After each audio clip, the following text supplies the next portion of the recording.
네, 안녕하세요 여러분 반갑습니다. 이두일에서 행정법을 강의하는 강성민 변호사입니다. 자, 여러분 7급 행정법뿐만 아니라 이제 7급 시험 치느라고 다들 정말 고생 많으셨고요. 행정법 문제에 대한 총평을 드리자면은 여러분들도 비슷하게 느끼셨을 것 같은데 난이도가 그렇게 높지는 않았습니다. 그리고 낯선 지문들도 좀 그렇게 많지는 않았었던 것 같고요. 그래서 제 생각에는 이제 여러분들이 좀 약간이라도 그러니까 조금이라도 이제 난이도가 이제 중 이상이다라고 좀 볼 수 있는 것들은 예를 들면은 이제 7번 문제, 사실 7번 문제도 그렇게 난이도가 높은 문제는 아닌데 어쨌든 상대적으로 난이도가 중 정도는 될 것 같고요. 나머지는 좀 난이도가 좀 저는 낮다고 판단을 합니다. 자, 그다음에는 보자. 이제 우리 강론 문제가 좀 많이 나왔죠. 강론 문제가 잠시만요. 네, 강론 문제가 이제 17번, 18번, 19번, 20번, 21번, 이제 22번, 23번까지, 24번까지네요. 그렇죠. 그래서 강론 문제가 실제로는 8문제 정도 이제 출제가 되었습니다. 좀 강론이 좀 많이 출제가 되었는데 그중에서 여러분들이 좀 어렵다라고 좀 느낄 수 있을 만한 것들은 일단은 19번 문제, 그리고 20번 문제는 사실은 정답은 어렵지 않았고요. 20번 문제는 정답은 어렵지 않았는데 좀 약간 헷갈릴 수는 있을 만한 문제였습니다. 21번 문제도 조금은 이제 까다로웠을 문제라고 보여집니다. 그 외에 22, 3, 4, 5번은 그렇게 어려운 문제는 아니었다라고 보여지고요. 그래서 사실 제 생각에는 그래도 좀 나름대로 까다롭다라고 생각했을 만한 문제는 7번, 19번, 20번, 21번 정도가 아닐까라고 생각이 들고요. 그 중에서도 난이도가 그나마 높았다라고 볼 수 있는 건 21번 정도가 난이도가 높았다라고 볼 수가 있을 것 같습니다. 그래서 여러분들이 행정법을 문제를 푸는 데는 그렇게 큰 어려움을 겪진 않았을 것 같기는 한데 아무튼 우리가 오늘 같이 한번 그 문제를 해설해 보면서 여러분들한테 어떤 문제들이 같이 출제가 되었는지를 보도록 해 보겠습니다. 자, 시작하겠습니다. 자, 1번 문제입니다.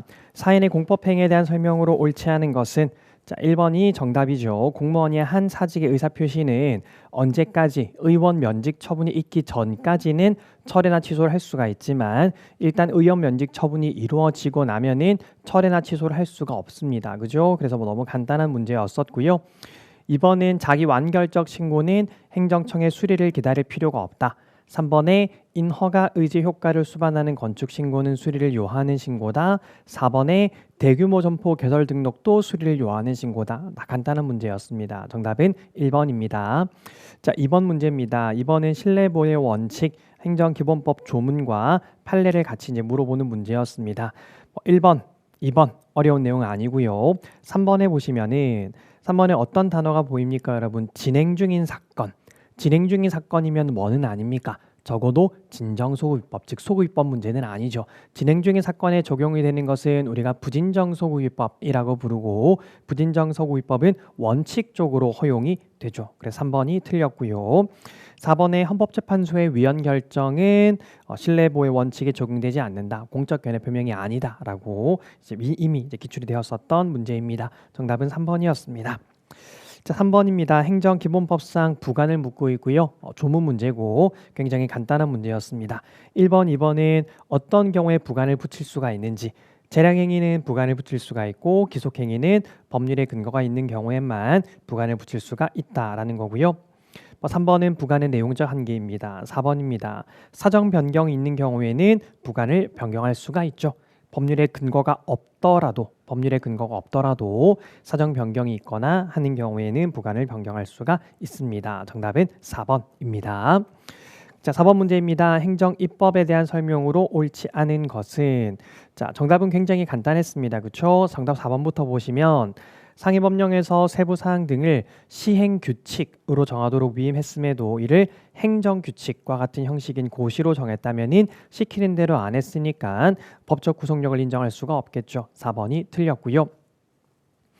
자, 1번입니다. 법령에 위임이 없음에도 불령해서 마음대로 변경해서 정하면은 외부적 효력 인정할 수가 없다라는 거고, 3번은 자기구속의 원칙 얘기를 하는 거고, 자, 4번에 2번은 헌법 지문입니다. 사실 헌법이랑 연결되는 지문인데 법원이 법률 하위의 법규 명령이 위헌 위법인지를 심사하려면 즉 우리가 명령규칙 심사제도 법원에서 이 행정입법이 재판에 존재가 되었을 때 행정입법의 위헌 위법성을 심사할 수가 있잖아요.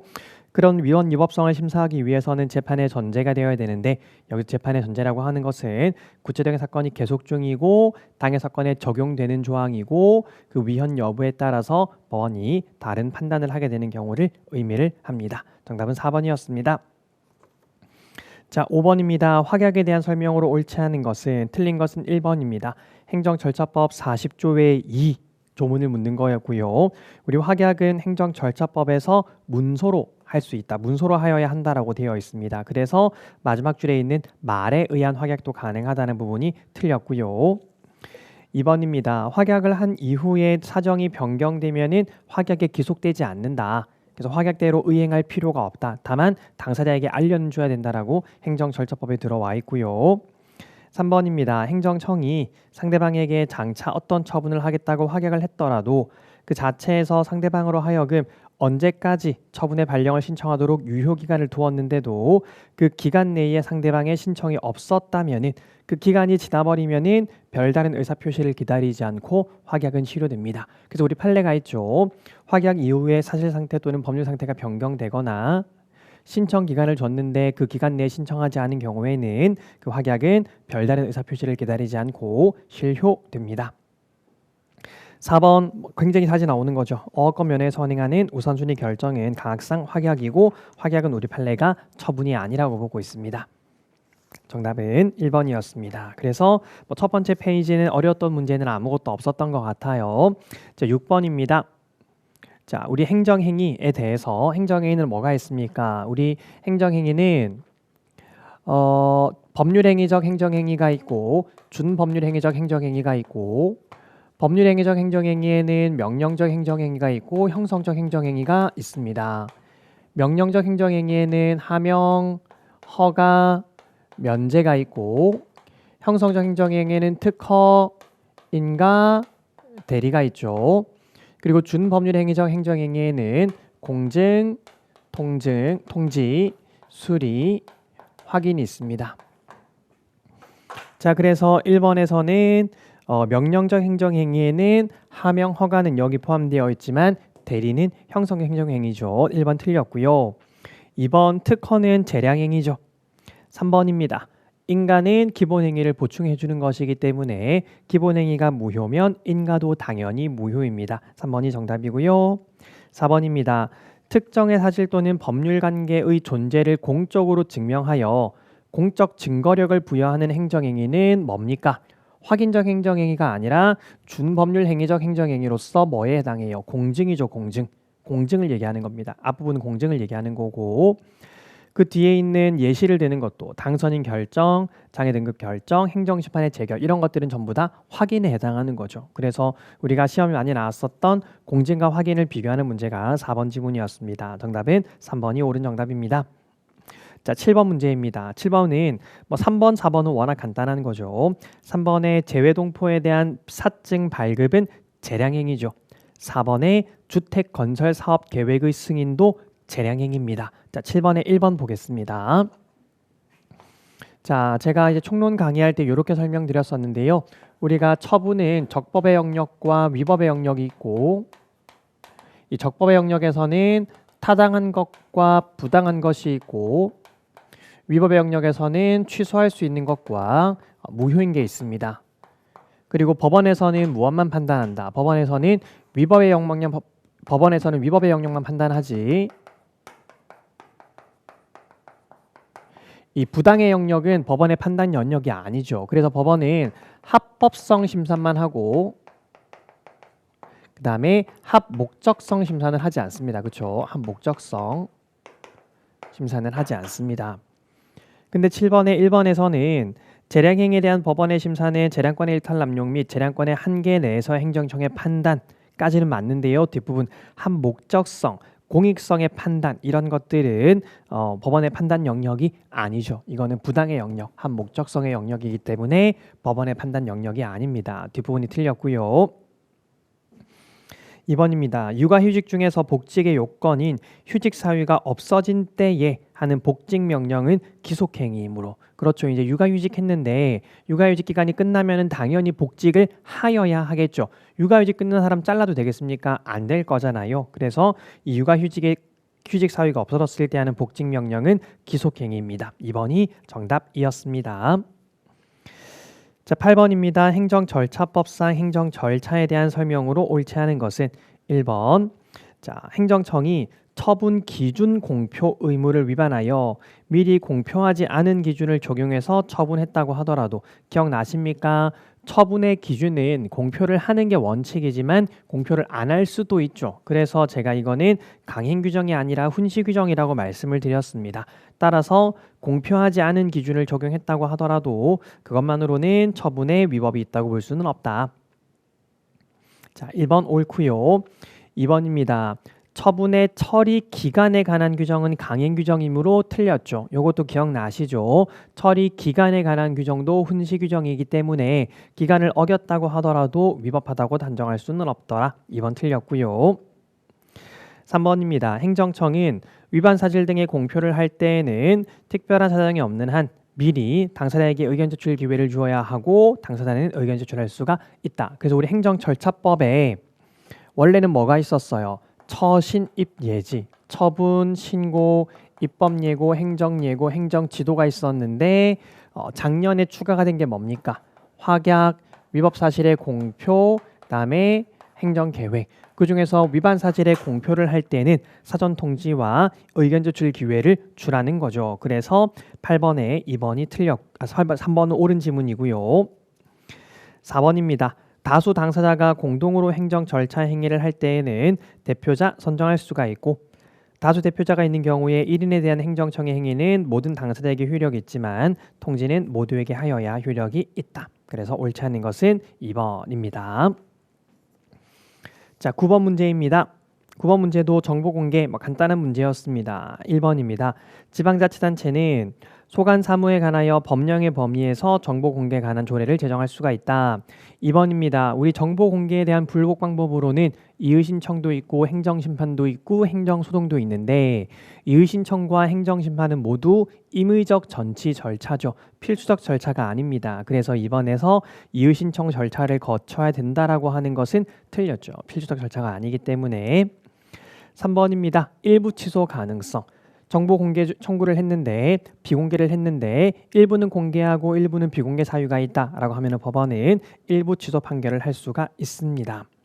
4번입니다. 정보 공개는 청구인이 청구한 대로 공개를 해야 되는데 청구인이 청구한 방법 이외의 방법으로 공개 결정을 내렸다면은 이에 대해서는 비공개 결정이 있는 거나 마찬가지니까 항고소송으로 다툴 수가 있겠죠. 정답은 2번입니다.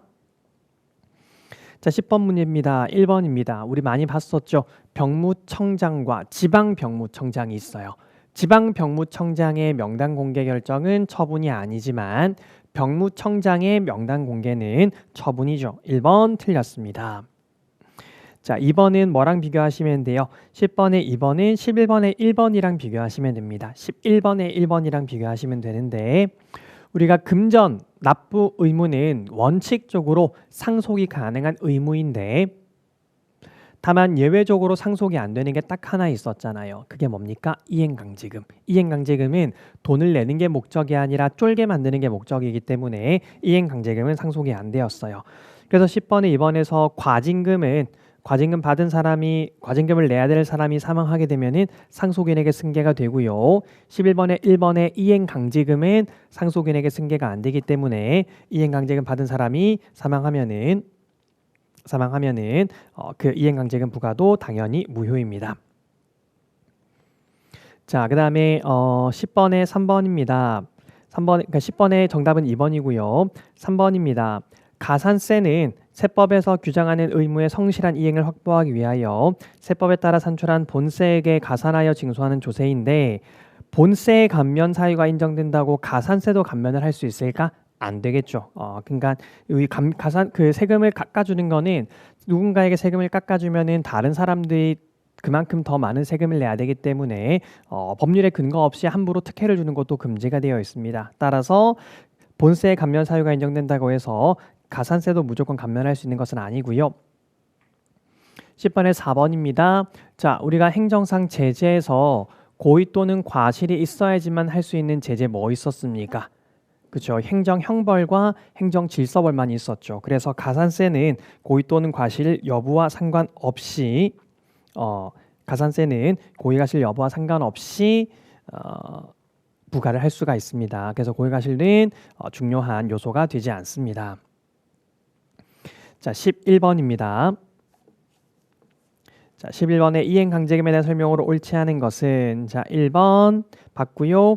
2번 이행 강제금은 대체적 자기 의무에도 부과할 수가 있고 따라서 대체적 자기 의무의 대집행과 이행 강제금을 합리적인 재량에 따라서 선택할 수가 있다. 자, 그다음에 3번입니다. 건축법상 시정 명령을 받은 의무자가 이행 강제금이 부과되기 전에 의무를 이행을 했대요. 자, 그러니까 이행 기간이 있어요. 우리 다 봤던 건데 이때까지 이행 기간을 줬는데 이행 기간이 지나서 이행을 했습니다. 그러면은 더 이상 뭐는 할 수 없다. 더 이상 부과는 할 수가 없고 만약에 이미 부과된 게 있다면은 이미 부과된 것에 대해서는 징수는 하여야 하는 거죠. 많이 봤었던 내용이고요. 3번이 틀렸고요. 4번입니다. 이행강제금을 부과할 때는 반드시 시정의 기회를 준 다음 부과를 해야 됩니다. 따라서 시정 기회가 제공되지 않은 과거의 기간에 대해서는 이행강제금을 한꺼번에 부과할 수가 없죠. 그래서 3번이 옳습니다. 3번이 틀렸습니다. 정답은 3번이었습니다. 자, 12번 문제입니다. 행정벌에 대한 설명으로 옳지 않은 것은 1번입니다. 우리가 행정벌에서 특히 양벌 규정에서 영업주를 처벌하는 건 영업주가 잘못했기 때문에 처벌하는 것이기 때문에 종업원의 범죄 성립이 영업주 처벌의 전제가 될 필요는 없죠. 1번 옳고요. 2번입니다. 말씀드린 것처럼 형벌과 질서벌, 즉 과태료는 고의과실 판단을 하여야 하고요. 3번입니다. 이런 어떤 행정 질서를 위반한 사람에게 과태료를 부과할지 아니면은 고발을 할지는 행정청의 재량이긴 한데 이미 고발을 해버렸다면은 행정청은 더 이상 과태료를 죄송합니다. 과태료가 아니라 통고 처분이죠. 행정 어떤 질서를 위반한 사람에게 법을 위반한 사람에게 행정청이 통고 처분으로 끝낼지 아니면은 고발을 할지는 행정청의 재량이긴 하지만 이미 고발을 해버렸다면은 더 이상 통고 처분을 할 수 있는 권한이 없게 되죠. 3번 옳고요. 4번입니다. 질서위반행위 규제법상 과태료 사건은 행정청의 주소지가 아니라 당사자의 주소지의 지방법원 또는 지원에 관할로 하는 겁니다. 12번에는 4번이 틀렸습니다. 자, 13번 국가배상이고요. 1번입니다. 우리 공공의 영조물은 사실상 관리하고 있는 것도 공공의 영조물에 포함이 되죠. 2번입니다. 그리고 이제 기능상 하자, 소음이나 공해 같은 것도 당사자가 수인할 수 없는, 수인할 수 있는 한도를 넘는 피해를 입히는 경우까지 포함이 되고요. 3번입니다. 영조물이 안전성을 갖추었는지 여부는 영조물의 설치자 또는 관리자가 영조물의 위험성에 비례하여 사회통념상 일반적으로 요구되는 정도의 방어조치 의무를 다하였는지를 기준으로 판단을 하여야 하는 건 맞는데 재정적, 인적, 물적 제약 등은 고려 요소는 될 수가 있죠. 고려하지 않는다고 단정을 해버리면 틀린 거고요. 4번 객관적으로 영조물의 결함이 관리자의 관리 행위가 미칠 수 없는 상황 아래에 있었던 경우라면은 예견 가능하지 않고 회피 가능하지 않았다면은 그때는 관리하자를 인정할 수 없습니다. 자, 정답은 3번이 틀렸습니다. 자, 14번입니다. 처분은 처분 이후에 발생한 사정은 고려하지 않죠. 따라서 부당해고 구제 신청에 관한 중노위 결정에 대하여 소송을 제기하는 경우에 중노위 결정 후에 생긴 사유를 들어서 결정의 적법 여부를 판단할 수는 없고요. 1번 틀렸습니다. 2번 처분의 존부는 직권조사사항, 소송의 요건이기 때문에 직권조사사항이고 자백의 대상이 될 수가 없다. 3번 이미 직위해제 나왔는데 새로운 사유로 새로운 직위해제가 나왔다면 기존 직위해제는 없어지게 되는 거죠. 더 이상 다툴 수가 없고요. 4번입니다.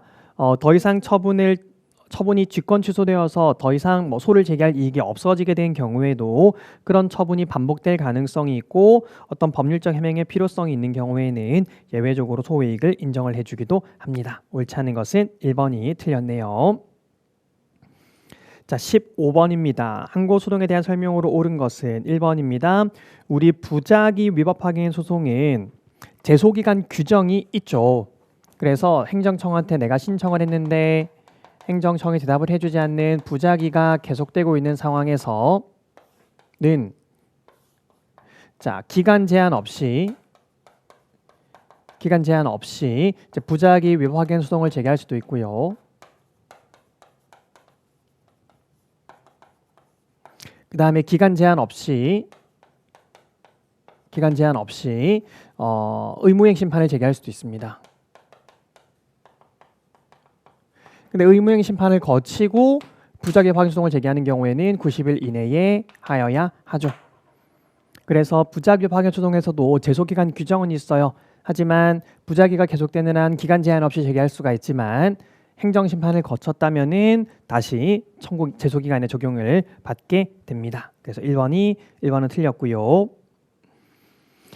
자, 2번입니다. 2번은 자, 우리 일반적인 외국인이 대한민국에 들어올 자유는 없죠. 그래서 일반적인 외국인이 대한민국에 들어오게 해달라고 사증 발급을 신청했다가 거부당한 경우에는 그것을 다툴 원고 적격이 원칙적으로 없습니다.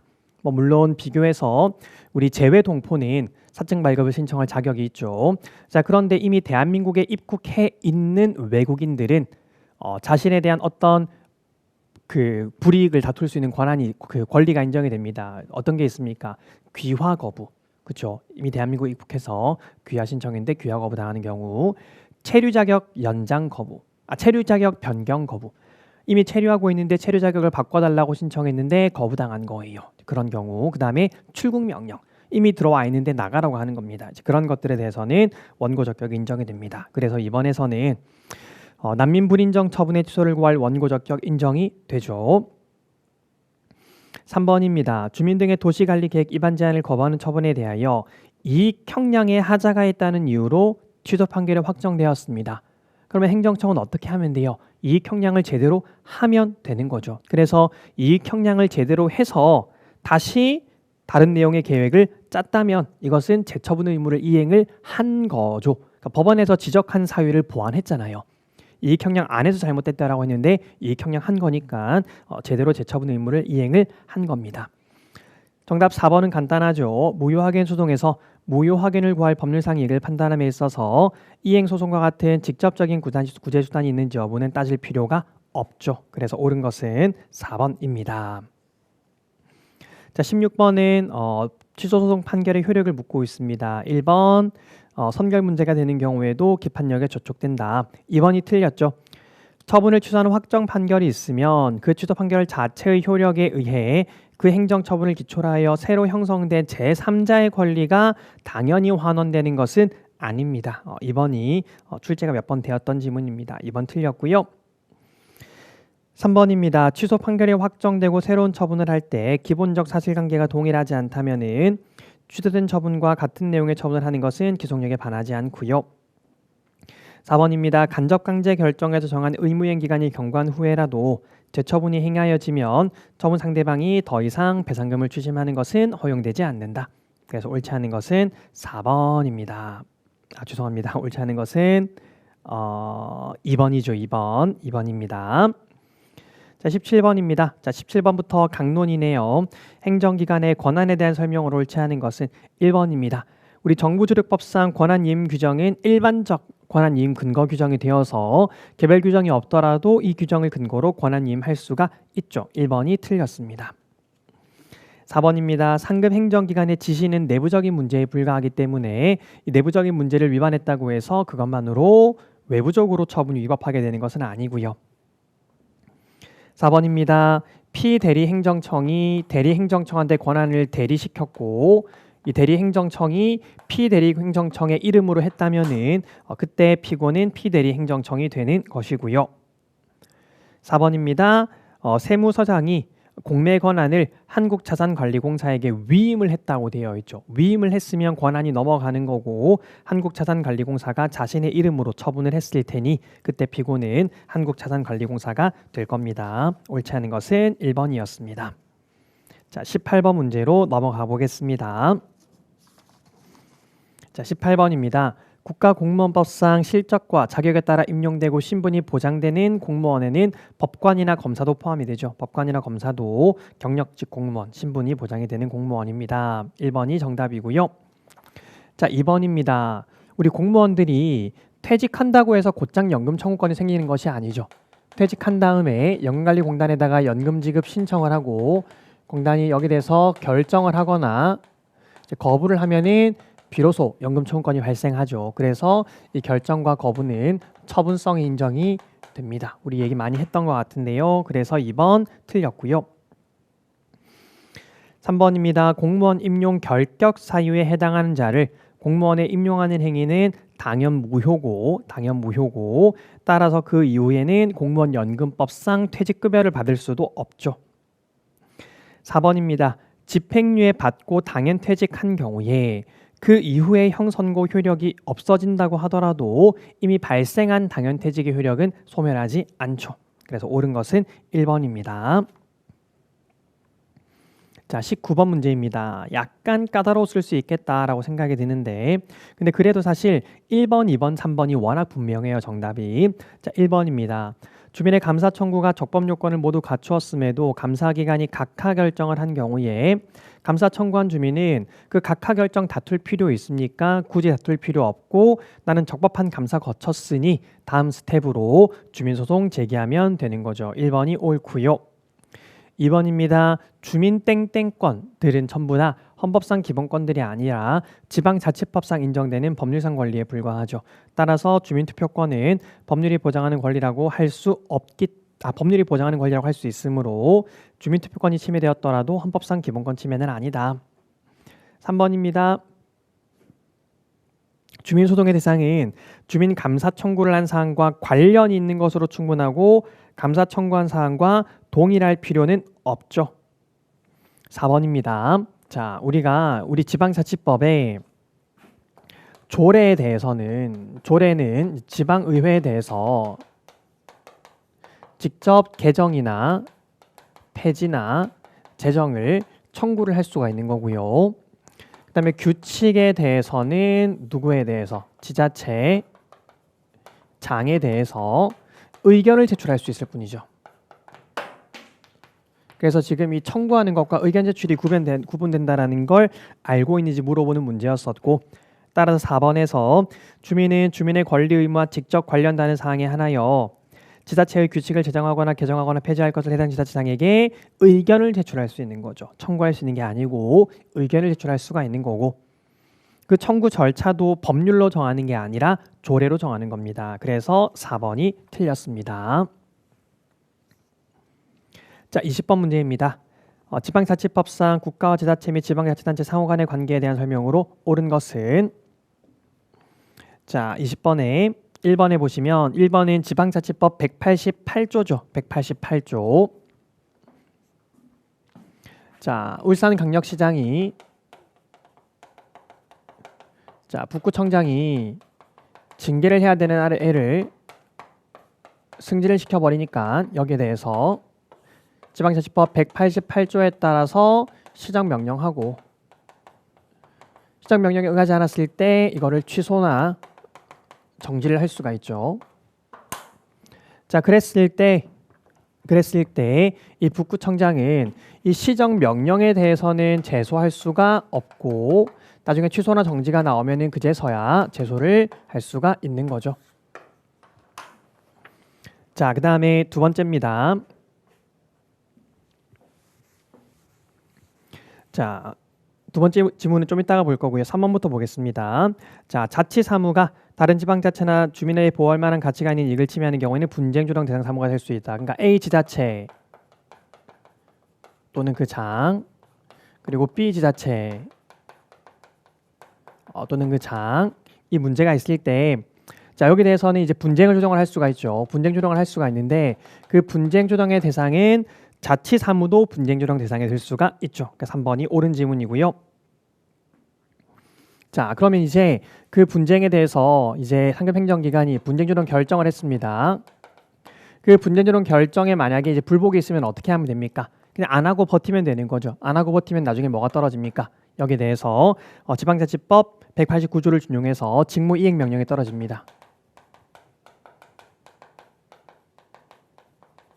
자, 그렇죠. 그러면은 예를 들어서 이걸 A지자체장이 마음에 안 든다. 그럼 얘에 대해서는 이제 제소를 할 수가 없지만 이 직무이행 명령에 대해서 이제 기관소송으로 제소를 할 수가 있죠.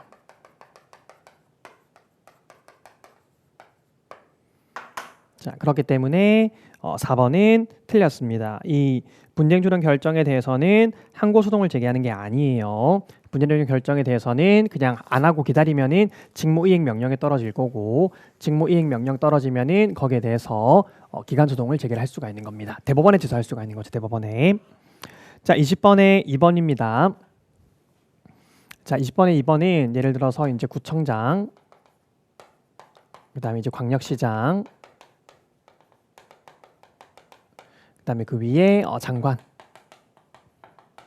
주무부 장관이 있다고 했을 때, 자, 만약에 어떤 구의회에서 어떤 조례를 의결을 했는데 이 의결이 마음에 안 든다. 그럼 구청장이 원래 제의 요구를 할 수가 있잖아요. 근데 구청장이 제의 요구를 하지 않으면은 광역시장이 제의 요구 지시를 하고 그다음에 이 제의 요구 지시 이후에 재의결을 했는데 그 재의결에 대해서 구청장이 불복을 하는 경우에는 여기 대해서는 제소 지시를 하거나 직접 제소를 할 수가 있습니다. 자, 근데 만약에 광역시장이 아무것도 안 하고 있으면은 그때는 장관이 제의 요구를 지시하고 그다음에 재의결되면은 이 재의결에 대해서 직접 제소 등을 할 수가 있죠. 근데 지금 그러니까 20번에 2번이 좀 까다로운데 지금 20번은 광역시장이 제의 요구 지시를 한 겁니다. 그리고 나서 재의결이 난 거예요. 그때는 장관이 아무것도 할 수가 없습니다. 광역시장이 제의 요구를 지시를 하고 그에 따라 재의결이 되었으면은 광역시장이 제소 지시하거나 직접 제소해야 되는 거지. 그때는 장관이 할 수가 없어요. 애초부터 광역시장이 아무것도 안 했을 때만 장관이 할 수가 있는 겁니다. 192조 지방자치법 192조 해석 문제인 거고, 그래서 2번은 틀렸고 2번이 조금 까다로웠을 수 있을 것 같습니다. 자, 21번 문제입니다. 21번은 전부 다 경직법 조문 문제입니다. 그래서 읽어보시면 될 것 같은데 1번은 3조, 2번은 8조의 2, 3번은 6조 등등 조문 읽어보시면 되고요. 4번을 보시면은요. 4번은 앞에 경찰관이 아니라 경찰관서의 장이 되어야 합니다. 경찰관서의 장은 소요사태 예방을 위하여 필요하다고 인정하는 상당한 이유가 있을 때에는 경찰관서 무기고 등 국가 중요시설에 대한 접근 또는 통행을 제한하거나 금지할 수 있다. 뒷부분은 지워버리시고요. 그렇게 해야지만 맞는 지문입니다. 생각해보면은 그냥 일반 경찰이 직접 이런 것들에 대해서 접근이나 통행을 제한하거나 금지할 수는 없겠죠. 그래서 경찰관서의 장만이 할 수가 있습니다. 그래서 이 문제는 경찰관의 권한과 경찰관서의 장의 권한을 구분할 수 있는지를 묻는 문제였었고 21번이 상대적으로 조금 까다로운 문제였었겠다라고 좀 생각이 듭니다. 정답은 4번이었습니다. 자, 22번입니다. 도로 점령 허가는 특허로서 재량행위고요. 2번. 그리고 이 하천 점령 허가권은 특허권은 특허에 의한 곡물 사용권 일정으로서 채권에 불과하지 물적인 권리, 물권은 아니죠. 3번입니다. 특별 사용에 필요가 없는 부분을 포함시키면 그 부분은 위법하죠. 롯데월드 사건입니다. 3번 틀렸고 4번 둘째 줄 끝에 일반 재산의 대부 행위는 사법상 계약이죠. 옳지 않은 것은 3번입니다. 23번입니다. 자, 행정청이 세금을 부과를 합니다. 세금을 부과를 하고 근데 세금을 부과했다고 해서 곧장 부당이득이 생기는 게 아니라 내가 실수로 납부를 하거나 내지는 행정청이 강제로 뜯어가게 되면은 이때부터 이제 부당이득 징수권이 발생하죠.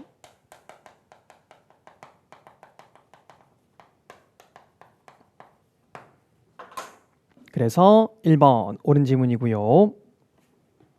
2번도 우리 많이 얘기했었던 것 같은데요. 그렇죠? 2번은 우리 사장님을 원천 징수 의무자라고 부르고 아르바이트생을 원천 납세 의무자라고 부르죠. 그래서 소득금액 변동 통지 등에 대해서 원천 징수 의무자에게 하는 소득금액 변동 통지는 처분이고 원천 납세 의무자에게 하는 건 처분도 아니고 그리고 원천 징수 의무자에 대한 소득금액 변동 통지에 대해서 원천 징수 의무자는 원고 적격이 인정되지만 원천 납세 의무자는 원고 적격도 인정이 안 되었었죠. 그래서 2번입니다. 마찬가지로 초과한 세액에 대한 환급 청구권도 원천 징수 의무자에게 기속이 되는 겁니다. 3번입니다. 증액 경정 처분이 있으면 어떻게 됩니까? 이제 처음에 요만큼 세금 부과했다가 요만큼 증액 경정 처분하게 되면은 얘는 여기에 흡수 소멸하게 됩니다. 그런데 뭐는 없어진다. 절차하자는 소멸하죠. 절차하자는 소멸합니다. 3번 옳고요. 4번입니다. 신고 납세 방식의 조세의 경우에는 신고 행위가 중대하고 명백한 하자로 당연 무효가 되지 않는 한 신고에 따라 납부한 세액이 바로 부당이득에 해당하는 것은 아니다. 그렇죠. 무효가 아니면 곧장 부당이득이 되는 건 아니죠. 그러니까 경정 청구를 할 수 있을 뿐입니다. 정답은 2번입니다. 자, 24번입니다. 24번은 강론 문제이긴 한데 우리가 워낙 전부 다 많이 다뤘던 내용입니다. 그래서 기억번에 사업 인정을 할 때 사업 시행자에게 해당 공익 사업을 수행할 의사와 능력이 있어야 되는 것도 사업 인정의 요건이 된다. 니은번에 단순 협의는 사법상 계약이고 승계 취득이지만 협의 성립의 확인은 원시 취득의 효과가 생기게 되는 거죠. 디귿번에 협의는 수용재결 이전에 하는 게 원칙이긴 하지만 수용재결 이후에도 협의를 할 수가 있죠. 리을번입니다. 우리가 배운 거는 사업 인정 이후에 협의하는 것만 배우긴 했지만 사업 인정 이전에도 협의를 할 수가 있고요. 그러니까 사업 인정 고시가 있었냐 없었냐는 손실보상의 요건이 아니기 때문에 따라서 사업 인정 고시가 없었더라도 어떤 영업 손실이 생겼으면 영업 손실 보상을 해 주어야 합니다. 그래서 정답은 전부 다 옳습니다. 마지막 25번입니다. 박스에 있는 내용은 안 봐도 될 것 같고 우리가 최신 판례 때 전부 다 설명드렸던 내용인데 1번의 둘째 줄에서는 원상복구 명령은 침익적 처분이니까 당연히 사전 통지하고 의견 제출의 기회를 주어야 하고요. 2번입니다. 그래서 이 원상복구 명령, 다시 말하면 철거 명령과 개고 처분은 원래는 따로따로 하는 거지만 한 장의 문서로 할 수도 있죠. 3번입니다. 선행 처분이 무효면 후행 처분 당연히 무효죠. 4번입니다. 건축 허가를 받지 않은 건축물이다라는 것과 신고를 하지 않은 가설 건축물이다라고 하는 것은 전혀 다른 사실관계입니다. 요건도 다르고 절차도 다르고 일반 건축물과 가설 건축물은 모양도 다르기 때문에 이 둘은 전혀 다른 내용이어서 처분사의 추가 변경이 안 되는 내용입니다. 4번이 틀렸습니다. 자, 이렇게 해서 우리가 전부 다 해설을 해 보았는데요. 아무튼 지금 이제 복귀할 때 또 중간중간 까다로운 지문이 있었지만 사실은 정답을 고르는 데는 저는 21번 빼고는 정답 고르는 데 큰 문제가 없었다라고 생각을 하고요. 21번도 사실은 4번 정도도 한번 좀 잘 생각을 해보면 이제 맞출 수 있었을 만한 이제 그런 문제다라고 생각이 듭니다. 특히 21번에서는 1번, 2번, 3번은 좀 상대적으로 쉬운 지문들이었기 때문에 어쨌든 이번 행정법 난이도는 전반적으로 높지 않았다, 좀 낮은 편이었다라고 좀 생각이 듭니다. 아무튼 여러분들 긴 시간 이제 시험 치느라고 고생하셨고요. 이제 이후에 또 여러분들이 어떻게 어떤 계획들을 가지고 계시는지를 결정을 하셔야 되는 시간이긴 한데 아무튼 남은 시간 동안에도 여러분들이 여러분들의 인생 계획을 잘 짜셔가지고 꼭 여러분들이 원하시는 결과들을 다 얻으시기를 응원을 하겠습니다. 아무튼 시험 치느라 고생하셨고요. 해설 강의 듣느라고 고생하셨습니다. 저는 이만 여기서 마치도록 하겠습니다. 수고하셨습니다.